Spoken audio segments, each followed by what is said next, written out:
How to check my mail read or not from mobile. Hi everyone, this is Kate and welcome back to another video, and on today's video we will see how we can check if the mail has been read or not. So without further delay, let's get started with this video. So in order to track your mail, you have to install an application from Play Store. For that, open a Play Store and tap on the search icon from the bottom right corner, and in the search bar search for track email tracking.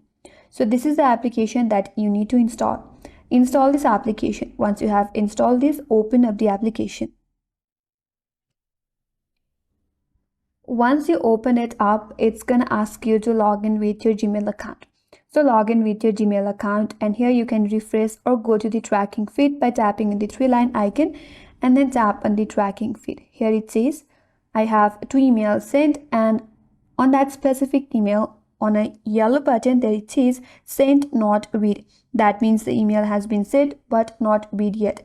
If the email is already read, you will have an option or notification saying the email is read on the same section. So in this way you can check your email read or not from mobile. And that's all for this video. Hope this video was helpful, and if you're new to our channel, consider subscribing. Thanks for watching and stay tuned for more videos.